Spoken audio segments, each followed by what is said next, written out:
Nitong nakaraang araw nga ay naging maugong sa social media ang pangalan ng dating sikat na TV host na si Willie Revillame. Ito nga ay matapos mapabalita na humihingi ito ng tulong sa mga bigating TV network na muli siyang makabalik sa telebisyon at magkaroon ng noontime show na tatapat sa It's Showtime at It Bulaga. Marami sa mga naging kaibigan ni Willie sa showbiz industry ang naawa dito dahil tila hinahanap daw talaga ng katawan ni Kuya Will ang magpasaya ng maraming mahihirap sa Pilipinas.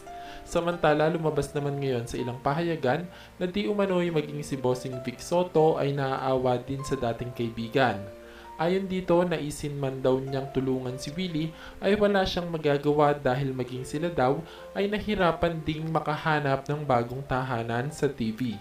Tila wala daw talagang balak si Bossing na tulungan si Willie Revillame dahil nga sa nagdaan nilang issue kung saan labis na nasaktan si Bossing Vic sa mga pagpaparinig noon ni Willie Revillame sa national TV.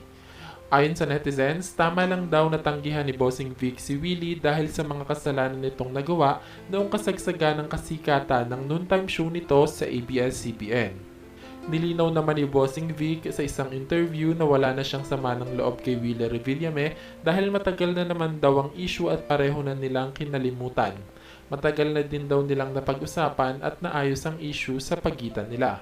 Sa ngayon nga daw ay suportahan na lang daw natin ang mga balak ni Willie Revillame dahil sigurado naman daw na maraming Pilipino pa ang matutulungan ni Kuya Will sakaling makabalik ito sa telebisyon.